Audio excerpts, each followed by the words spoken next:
আসসালামু আলাইকুম, কেমন আছো? আশা করি সকলে অনেক ভালো আছো। আমি আলহামদুলিল্লাহ ভালো আছি।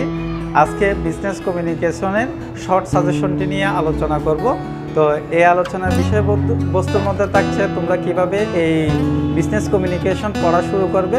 তো পড়া শুরু করার আগে তোমাদের যে বিষয়টা জানতে হবে যে কোন কোন চ্যাপ্টারের উপর ফোকাস করলে তুমি পরবর্তী চ্যাপ্টারগুলো মোটামুটি নিচ থেকে লিখতে পারবে। সেই জন্য হচ্ছে কি তোমরা 1 থেকে 3 চ্যাপ্টার ভালো করে দেখবে। সেই সাথে আমরা এখানে 5 চ্যাপ্টার দিচ্ছি, যারা হচ্ছে কি তোমার প্রিপারেশন মিডলে বা মোটামুটি আছে তারা 1 থেকে 5 চ্যাপ্টার ভালো করে দেখবে।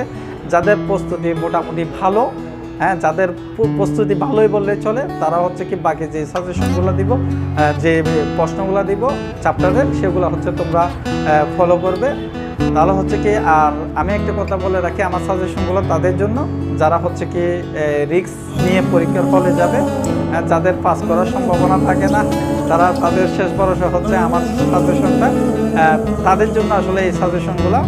তো দেখতে থাকো। এবং হচ্ছে কি আরেকটা কথা বলে রাখি, তোমাদের বলতে হয় কেন সেটা আমি জানি না, তোমরা সেটা হচ্ছে কি আমার এই সাজেশনগুলো হচ্ছে কি তোমাদের কলেজের গ্রুপ অথবা হচ্ছে কি মেসেঞ্জার গ্রুপ, যে গ্রুপ থাকুক না কেন, সোশ্যাল মিডিয়াতে তোমরা এগুলো শেয়ার করে অন্যদেরকে সাজেশনগুলো নেওয়ার জন্য, দেখার জন্য, সুযোগ করে দেওয়ার জন্য তোমাদের কাছে অনুরোধ করব। তো যদি নেক্সট টাইম ভিডিও পেতে চাও, তাহলে তোমরা অবশ্যই এগুলো হচ্ছে তোমাদের ফ্রেন্ডের মধ্যে অথবা ফেসবুক মেসেঞ্জার গ্রুপে অবশ্যই শেয়ার করবে। তাহলে হচ্ছে কি আমি সাজেশনগুলো দিব। আর আমার সাজেশন সম্পর্কে তো নিশ্চয়ই অবগত আছো যে আমার সাজেশন মানে হচ্ছে প্রশ্ন পাওয়ার মতোই। তো দেখতেই থাকো, তাহলে হচ্ছে মজা বুঝতে পারবে।